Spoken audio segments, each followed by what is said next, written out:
ला आपण solubility of solid in liquid पाहिलं. त्यामध्ये सॉलिडची सोलिबिलिटी ही जर सॉलिड पोलार असेल तर पोलार सॉल्व्हंटमध्ये जनरली डिझॉल्व होतो. नॉन पोलार सॉल्व्हंट असेल तर नॉन पोलार सोल्यूट हा नॉन पोलार सॉल्व्हंटमध्ये डिझॉल्व होतो. ज्या सॉलिडच्या ठिकाणी लॅटाईस एनर्जी जास्त असते त्या सॉलिडच्या ठिकाणी सोलिबिलिटी कमी असते. म्हणजे लॅटाईस एनर्जी अँड सोलिबिलिटी यामध्ये जर रिलेशन पाहिलं तर इनव्हर्सली प्रपोर्शनल आहे. Solubility increases with decreasing lattice energy or lattice energy is inversely proportional to solubility. Then hydration energy, the solubility, the energy released when 1 mole of ions dissolve in water, then it is called hydration energy. If hydration energy greater than lattice energy, then solid dissolve. Hydration energy जर lattice एनर्जीपेक्षा जास्त असेल याचाच अर्थ hydration energy ही सोलिबिलिटीला directly proportional असतं. आणि जेवढी hydration energy lattice एनर्जीपेक्षा जास्त असेल तर साहजिकच तो सॉलिड हा लिक्विडमध्ये सॉल्व्हंटमध्ये डिझॉल्व होतो. त्याचबरोबर आपण नेचर ऑफ सॉल्व्हंटमध्येही पाहिलं की ज्या सॉल्व्हंटच्या ठिकाणी डायइलेक्ट्रिक कॉन्स्टंट जास्त असतो त्या सॉल्व्हंटच्या ठिकाणी सोलिबिलिटीसुद्धा जास्त असते. वॉटरची डायइलेक्ट्रिक कॉन्स्टंट 13.6 आहे. साहजिकच वॉटरची सोलिबिलिटी ही जास्त वॉटरमध्ये सॉलिड हा जास्त प्रमाणात डिझॉल्व होतो, आयोनिक सॉलिड. आणि त्याचबरोबर आपण सोलिबिलिटीमध्ये गॅसच्या नेचर जर पाहिलं तर generally gases which are easily liquefied and polar in nature are readily dissolved in water, polar solvent like water. For example, HCl, SO2, NH3. These gases are readily soluble in water because these gases react with water readily and readily dissolve in water. CO2 react with water and form carbonic acid. NH3 react with water from ammonium hydroxide. HCl dissolve in water give hydrochloric acid. The gases which are non-polar in nature, these gases are not readily soluble in water. These gases are more soluble in non-polar solvent like chloroform, benzene, hydrogen, nitrogen, methane, ethane. These are non-polar gases. These gases are soluble, readily dissolve in benzene but not in water. हे आपण highlight कालच्या पिरियडला पाहिली होती. त्याचबरोबर आपण टेम्परेचरचा इफेक्टही कालच्या पिरियडला पाहिलेला होता. Temperature increases, solubility decreases. So गॅसच्या बाबतीत जरी आपण पाहिलं की गॅसच्या बाबतीत सोलिबिलिटी हा इन्व्हर्सली प्रपोर्शनल टू टेम्परेचर असेल. एक्झोथर्मिक आणि एंडोथर्मिक रिॲक्शनच्या बाबतीत solubility influenced by increase or decrease in temperature. Solubility of solute is influenced by increase or decrease in temperature. Endothermic process मध्ये if substance dissolve in water by absorption of heat, then its solubility increases with increasing temperature. And in exothermic reaction, exothermic process, if substance dissolve, heat is liberated. With liberation of heat, then its solubility decreases with increasing temperature. हे कालच्या पिरियडला आपण सोलिबिलिटीचा effect of temperature on solubility कालच्या पिरियडला आपण पाहिलं होतं. आजच्या पिरियडला आपण सोलिबिलिटी हे आर्टिकल पाहत असताना effect of pressure on solubility. आता effect of pressure on solubility हे आर्टिकल पाहत असताना pressure has no effect on solubility of solid and liquid. बघा, प्रेशरचा इफेक्ट सॉलिडची लिक्विडवर आणि सॉलिडच्या सोलिबिलिटीवर प्रेशरचा इफेक्ट होत नाही. याचं कारण असं आहे की गॅस सॉलिड किंवा लिक्विडच्या ठिकाणी इंटरमोलिक्युलर पेस हॅकन पेस हा निग्लिजिबल असतो. इंटरमोलिक्युलर फोर्स ऑफ अट्रॅक्शन स्ट्रॉंग असतं आणि साहजिकच एम्प्टी फेस त्या ठिकाणी नसल्यामुळं, वाईड फेस त्या ठिकाणी नसल्यामुळं ज्यावेळेस आपण प्रेशर सॉलिड किंवा लिक्विडवर अप्लाय करतो त्यावेळेस त्या ठिकाणी आपणाला इफेक्ट पाहायला मिळत नाही. Pressure has no effect on liquid solubility of solids and liquid because solid and liquids are non-compressible. Solid आणि लिक्विड हे कसं आहे, नॉन कॉम्प्रेसिबल आहेत. प्रेशरचा त्याच्यावर इफेक्ट होत नाही कारण वाईड फेस त्या मॉलिक्युल्समध्ये प्रेझेंट नसतो.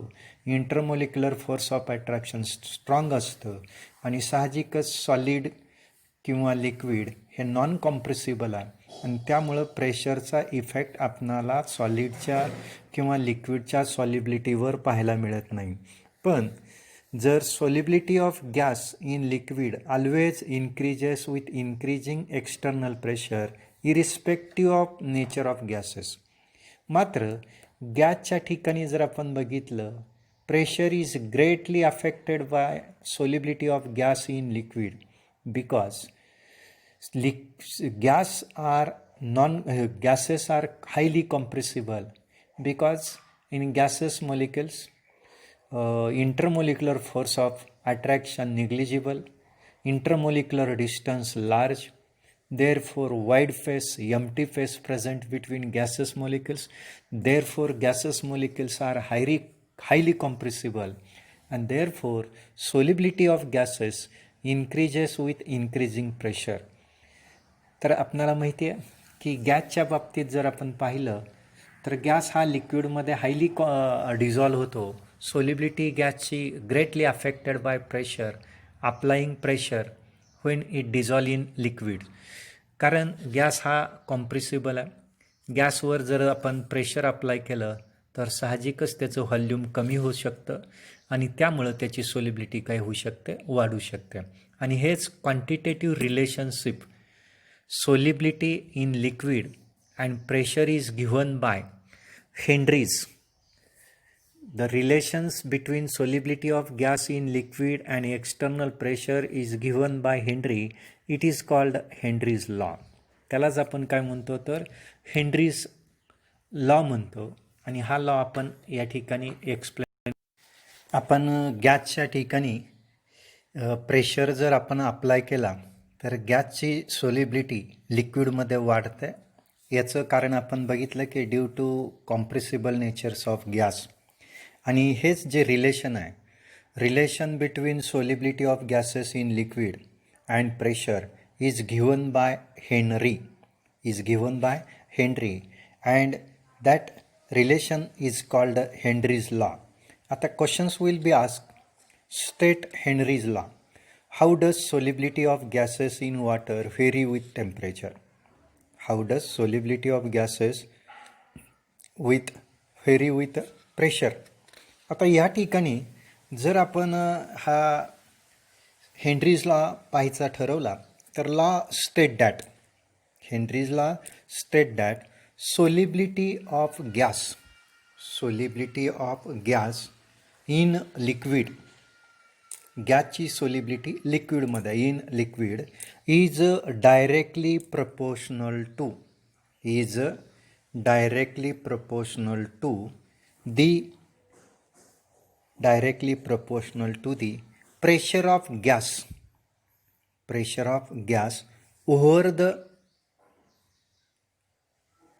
gas over the liquid or above the solution is called Henry's law. म्हणजे कुठल्याही गॅसची सोलिबिलिटी लिक्विडमध्ये हे त्या गॅसवर जे आपण प्रेशर अप्लाय करतो सोल्युशनच्या अबोला किंवा ओव्हर द सोल्युशनला, त्या लॉलाच आपण हेनरीज लॉ म्हणतो. लॉ काय सांगतो, पुन्हा एकदा सांगतो बघा. Solubility of gas in a liquid is directly proportional to pressure of gas above the solution or over the solution is, त्याला आपण म्हणतो हेनरीज लॉ.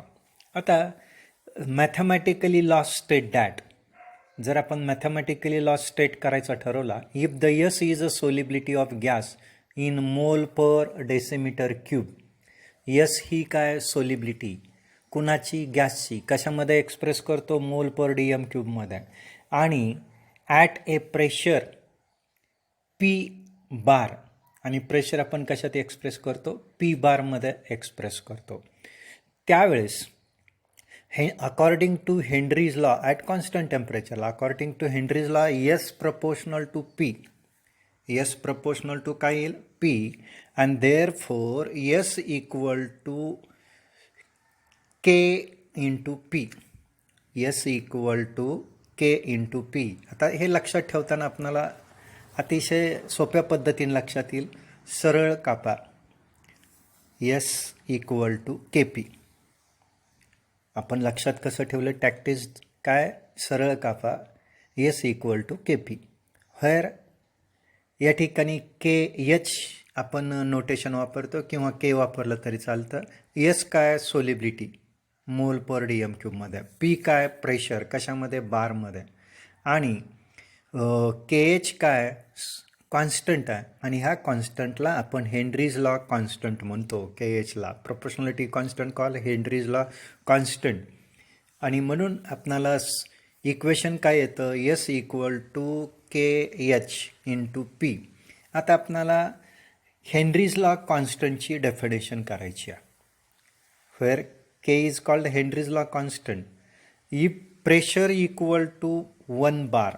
जर प्रेशर आपण काय घेतलं, 1 बार घेतलं, आणि सोलिबिलिटी बरोबर काय येईल मग, if the pressure 1 bar 1 or 1 atmosphere, then S equal to काय येणार आहे, K H into 1, that is S equal to K H. म्हणजे K H can be define as, K H can be defined at KH is a solubility of gas in liquid when its pressure over the solution, when its pressure over the solution is 1 bar or 1 atmosphere, then it is called Henry's law constant. ज्यावेळेस आपण गॅसवर pressure apply करणार आहे सोल्युशनच्या वर, ते pressure जर 1 बार असेल, 1 atmosphere असेल, तर गॅसची जी सोलिबिलिटी असेल त्या सोलिबिलिटीलाच आपण काय म्हणतो, तर सोलिबिलिटी हेनरीज लॉ कॉन्स्टंट म्हणतो. काय म्हणतो त्याला, हेनरीज लॉ कॉन्स्टंट. आता या ठिकाणी मी इलेस्ट्रेशन ऑफ हेनरीज लॉ या ठिकाणी मी आपणाला सांगणार आहे. In case of aerated or carbonated drink beverage, बघा आपण कार्बन डायऑक्साईड गॅस डिझॉल्व केलेला असेल वॉटरमध्ये, किंवा एखादा सॉफ्ट ड्रिंक्स असेल, सोडा वॉटर असेल, किंवा कार्बोनेटेड ड्रिंक्स असतील, बियर्स असेल किंवा सोडा वॉटर असेल, एरेटेड ऑक्सिजन गॅस हा वॉटरमध्ये डिझॉल्व केलेला असेल, किंवा कार्बन डायऑक्साईड गॅस हाय प्रेशरला डिझॉल्व केलेला असेल, या ठिकाणी ही जे ॲप्लिकेशन आहे, हे ॲप्लिकेशन हेनरीज लॉच्या ॲप्लिकेशननुसार आपण CO2 गॅस किंवा एअर हे वॉटरमधून काय केलेले असते, डिझॉल्व केलेले असते. In case of aerated or carbonated beverage, the bottle is filled by dissolving CO2 gas at higher pressure. CO2 gas हा हाय प्रेशरला वॉटरमध्ये डिझॉल्व केलेलं असतं. Then this bottle is sealed. Above the liquid surface, there is air and undissolved carbon dioxide. Due to higher pressure, maximum amount of CO2 gas dissolve in water. When the cap of bottle is removed by using opener, then pressure on the solution is lowered. pressure on the solution is lower, and hence excess of CO2 gas and air escape out in the form of effervescence. Thus decreasing pressure, solubility of CO2 decrease. तर बघा, Henrys लॉचं example जर आपण बघितलं तर आपणाला जे carbonated drinks असतील, सोडा water असेल किंवा बियर्स असेल, या ठिकाणी कार्बन डायऑक्साईड गॅस हाय प्रेशरला आपण काय केलेलं असतो, वॉटरमध्ये डिझॉल्व केलेला असतो आणि त्यानंतर ती बॉटल सील केलेली असते. ज्यावेळेस आपण बॉटल सील करतो, साहजिकच त्या सील्ड बॉटलमध्ये जे लिक्विड असेल त्या लिक्विड सरफेसच्या वरच्या बाजूला अनडिझॉल्व CO2 असेल आणि एअर असणार आहे आणि त्या बॉटलमध्ये जे लिक्विड असेल त्यामध्ये मॅक्झिमम क्वांटिटीमध्ये CO2 डिझॉल्व केलेलं असेल हाय प्रेशरला. साहजिकच आपण ओपनरच्या साह्याने बॉटलचं झाकण उघडतो, सॉफ्ट ड्रिंकच्या किंवा सोडा वॉटरच्या, थम्सअपची असेल, कोका कोलाची असेल, पेप्सीची असेल, कुठलीही बॉटल्स, बिअरची असेल, कुठल्याही बॉटलचं आपण ज्यावेळेस झाकण उघडतो साहजिकच प्रेशर आपण रिलीज करतो. साहजिकच प्रेशर ज्यावेळेस आपण रिलीज करू त्यावेळेस प्रेशर कमी होणार आहे. प्रेशर कमी झालं की एक्सेस क्वांटिटीमध्ये जो CO2 गॅस डिझॉल्व झालेला असेल तो इनसोल्युबल होणार आहे आणि तो CO2 गॅस आणि एअर हा बबलच्या फॉर्ममध्ये एक्स्केप आउट होईल in the form of effervescence due to a decreasing pressure. आता जर आपण बघितलं ॲप्लिकेशन्स ऑफ हेनरीज लॉ जर आपण पाहिलं तर आपण बघतो की oxygen gas very low solubility in water. Oxygen गॅसला सोल्युबिलिटी फार कमी असते, पण हाच oxygen gas function of the lungs. In lungs oxygen gas present in inhaled air. Inhaled एअरमध्ये जो ऑक्सिजन गॅस प्रेझेंट असतो डिझॉल्व इन ब्लड. ब्लडमध्ये तो काय होतो, डिझॉल्व होतो. कशामुळं? Because it's has higher partial pressure. त्याचं हायर पार्शियल प्रेशर लंग्समध्ये हायर पार्शियल प्रेशर असतं आणि त्यामुळं जे श्वासोश्वासावाटे जो ऑक्सिजन गॅस फुफ्फुसामध्ये आपण जास्त प्रमाणात इनहेल्ड केलेला असतो तो ऑक्सिजन गॅस ब्लडमध्ये जास्त प्रमाणात डिझॉल्व होतो. याचं कारण की त्या ठिकाणी हायर पार्शियल प्रेशर असतं आणि त्यामुळं हा ऑक्सिजन गॅस हिमोग्लोबिन बरोबर, ब्लडमध्ये असणाऱ्या हिमोग्लोबिन बरोबर कंबाईन होतो आणि काय फॉर्म होतं, टू फॉर्म ऑक्सिहिमोग्लोबिन फॉर्म होतं. It form oxyhemoglobin. आणि ज्यावेळेस टिश्यूमध्ये पार्शियल प्रेशर ऑक्सिजनचं लो असतं, पेशीमध्ये ऑक्सिजनचं पार्शियल प्रेशर लो असतं, हेन्स ऑक्सिहिमोग्लोबिन रिलीज O2. ऑक्सिहिमोग्लोबिन काय करतं, प्रेशर टिश्यूमध्ये साहजिकच ऑक्सिजनचं पार्शियल प्रेशर कमी असल्यामुळं ऑक्सिजन गॅस रिलीज होतो आणि which is utilized for cellular activity. Cellular ॲक्टिव्हिटीमध्ये तो यूज केला जातो. बघा, हेनरीज लॉचं जर आपण ॲप्लिकेशन्स बघितलं तर लंगमध्ये जे फंक्शन पाहायला मिळतं, लंगचं फंक्शन आपणाला माहिती आहे की oxygen gas has very low solubility in water. वॉटरमध्ये सोल्युबिलिटी फार कमी असते, पण त्याच ऑक्सिजन गॅसची सोल्युबिलिटी ब्लडमध्ये जास्त असते. याचं कारण काय, तर ब्लडमध्ये हिमोग्लोबिन प्रेझेंट असतं आणि ज्यावेळेस लंग्समध्ये हा ऑक्सिजन गॅस एअर इनहेल्ड केली जाते त्यामध्ये असणारा ऑक्सिजन गॅस हा जास्त प्रमाणात काय केला जातो, डिझॉल्व होतो ब्लडमध्ये. याचं कारण आहे की या ठिकाणी लंग्समध्ये, ब्लडमध्ये हायर पार्शियल प्रेशर असतं आणि हायर पार्शियल प्रेशर असल्यामुळं जे हिमोग्लोबिन आहे ते हिमोग्लोबिन ऑक्सिजनबरोबर कंबाईन होतं आणि ऑक्सिहिमोग्लोबिन हा कंपाऊंड त्या ठिकाणी तयार होतो, HbO2O4. हा कंपाऊंड, कॉम्प्लेक्स कंपाऊंड तयार होतो आणि ज्यावेळेस हे टिश्यूमध्ये हा ऑक्सिहिमोग्लोबिन जातो साहजिकच त्या टिश्यूमध्ये पार्शियल प्रेशर कमी होतं आणि त्यामुळं ऑक्सिहिमोग्लोबिन डिकम्पोज होतं आणि त्या ठिकाणी ऑक्सिजन रिलीज होतं आणि तोच ऑक्सिजन हा सेल्युलर ॲक्टिव्हिटीमध्ये काय केला जातो, वापरला जातो. यानंतर मी दुसरं ॲप्लिकेशन्स आपणाला सांगेल की in deep sea driving according to Henry's law compressed air is much more soluble in blood. Compressed air much more soluble in blood and other body fluid than air at normal pressure. बघा, normal प्रेशरला air हे कमी प्रमाणात oxygen काय होतं ब्लडमध्ये soluble होतो, परंतु ज्यावेळेस आपण एअर कॉम्प्रेस करतो याचा अर्थ त्याच्यावर प्रेशर जास्त अप्लाय करतो. साहजिकच अशी कॉम्प्रेस्ड एअर ब्लडमध्ये जास्त प्रमाणात किंवा अदर बॉडी फ्लुइडमध्ये जास्त प्रमाणात विरघळली जाते कुणापेक्षा, नॉर्मल प्रेशरपेक्षा. म्हणून deep sea drives generally carries compressed air for breathing. आणि म्हणून जनरली जे क्युबा ड्रायव्हर आहेत, हे क्युबा ड्रायव्हर काय करतात, डीप सीमध्ये कॉम्प्रेस्ड एअर हा ब्रिथिंग श्वासोश्वासासाठी वापरतात. आणखी एक ॲप्लिकेशन आपल्याला या ठिकाणी सांगता येईल for climber or people living at higher attitude. समुद्र सपाटीपासून जास्त उंचीवर राहणारे जे लोक असतात, generally at mountain, at higher attitude or at mountain, partial pressure of oxygen is less than ground level. Partial pressure ऑक्सिजनचं लो असतं ग्राउंड लेवलपेक्षा.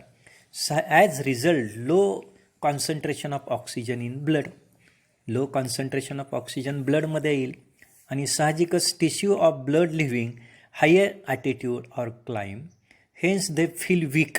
आणि त्यामुळं त्या विकनेस आपणाला, जसं आपण समुद्र सपाटीपासून वर जाऊ, माउंटेनला जाऊ, त्यावेळेस आपणाला फार विकनेस जाणवतो किंवा अनेबल टू थिंक प्रॉपरली. याचं कारणच असं आहे की ऑक्सिजनचं प्रमाण विरळ होत जातं, लो कॉन्सन्ट्रेशन ऑक्सिजन ब्लडमध्ये आणि टिश्यूमध्ये येतो आणि साहजिकच हायर ॲटिट्यूडला, क्लाइंबला आपणाला विकनेस जाणवतो किंवा unable to think properly. This disease is called anoxia. त्याला आपण काय म्हणतो, ॲनेक्सिया म्हणतो. न्यूमरिकल प्रॉब्लेम 2.1 कडे येतो. Solubility of nitrogen gas at water at 25 degree Celsius and 1 bar pressure is 6.85 into 10⁴ mole per liter. Calculate Henry's law constant. And second, molarity of nitrogen gas dissolved in water under atmospheric condition when partial pressure of nitrogen in atmosphere is 0.75 bar. आता बघा, solubility of nitrogen gas at water at 25 degree centigrade 1 bar pressure is 6.85 into 10⁴ मोल per litre. आता solubility दिली आहे 6.85 गुणिले 10⁴ मोल per litre आणि pressure दिले 1 bar. आपल्याला माहिती आहे हेनरीज लॉ आपण पाहिला की S = KP किंवा S = KH × P. जर प्रेशर 1 bar प्रेशर असेल तर आपल्याला माहिती आहे गॅसची सोलिबिलिटी ही हेनरीज लॉ कॉन्स्टंट बरोबर असते. म्हणून आपण कॅल्क्युलेशन न करता सुद्धा सांगू शकतो S = KH × P. P = 1 असेल, 1 bar असेल तर साहजिकच सोलिबिलिटी जी आपणाला 1 bar प्रेशरला मिळते त्या सोलिबिलिटीलाच आपण काय म्हणतो, हेनरीज लॉ कॉन्स्टंट म्हणतो. आणि केची किंमत येते 6.5 into 10⁴ मोल पर लिटर. कॅल्क्युलेशन न करता सुद्धा आपणाला हेनरीज लॉ कॉन्स्टंट कॅल्क्युलेट करता आला की ती 6.85 गुणिले 10⁴, कारण प्रेशर 1 bar प्रेशर आहे. म्हणून S बरोबर काय येईल, KH ही प्रेशर 1 bar. आता आपणाला KH ची व्हॅल्यू माहीत झाली. आपणाला सेकंड प्रॉब्लेम मोलॅरिटी विचारली आहे, mole per litre, number of moles per लिटरला आपण म्हणतो मोलॅरिटी. आणि ही मोलॅरिटी काढायची आहे. ही मोलॅरिटी काढायची असेल याचा अर्थ सोलिबिलिटी काढायची आहे. त्यासाठी KH दिलेला आहे. हा KH दिला आहे 6.85 गुणिले 10⁴ मोल पर लिटर बार इन्व्हर्स. आणि प्रेशर दिलं आहे, पीची किंमत दिली आहे 0.75 bar. म्हणजे S = KH × P. KHची किंमत 6.85 into 10⁴ मल्टिप्लाय 0.75 बार. साहजिकच 6.85 गुणिले 10⁴ गुणिले 0.75 ह्यांचा गुणाकार केला म्हणजे 6.85ला 0.75ने गुणलं तर साहजिकच 6.85पेक्षा त्याची किंमत कमी येणार आहे, कारण 1पेक्षा कमी आहे. आणि म्हणून किती येईल? 5.138 गुणिले 10⁴ मोल्स पर लिटर बार इनवर्स. हे त्याचं काय मोल्स पर लिटर हे काय येईल तर सोलिबिलिटी येईल, मोलॅरिटी येईल. आता दुसरा प्रॉब्लेम या ठिकाणी आपण पाहूया. या ठिकाणी second problem 2.2 Henrys law constant of methyl bromide is 0.159 मोल litre inverse bar inverse at 25 degree Celsius. म्हणजे या ठिकाणी KH दिला आहे. KH बरोबर 0.159 मोल litre inverse bar inverse. What is the solubility of methyl bromide at 25 degree centigrade and pressure 130 millimeter mercury? Solubility दिली आहे.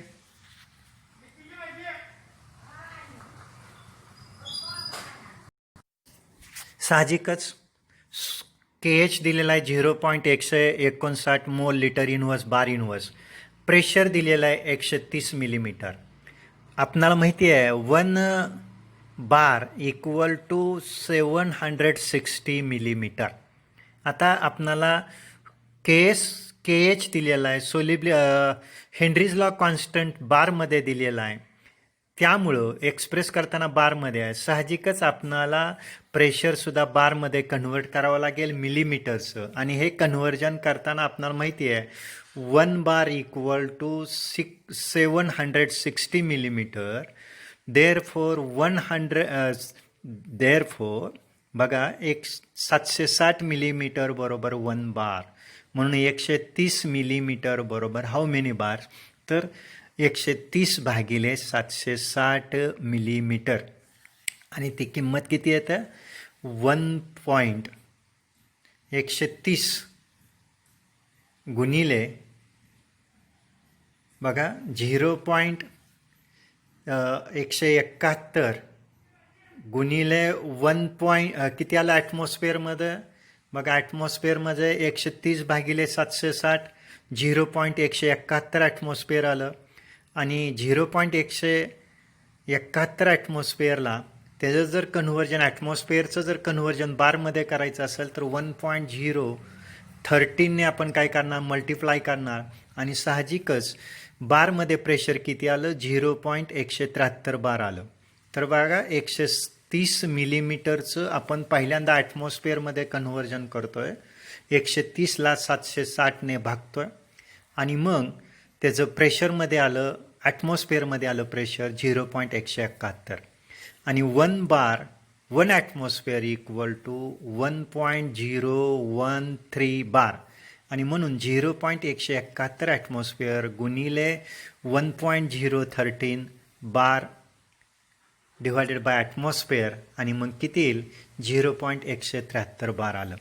KH माहीत झाला, हेनरीज लॉ कॉन्स्टंट माहीत झाला, प्रेशर माहीत झाला, तर सोलिबिलिटी काढता येते 0.159 गुणिले 0.173. आणि मग मोलॅरिटी येते सोलिबिलिटी 0.271 मोल पर लिटर. बारला बार कॅन्सल होईल आणि काय येईल 0.159 बारमध्ये येईल.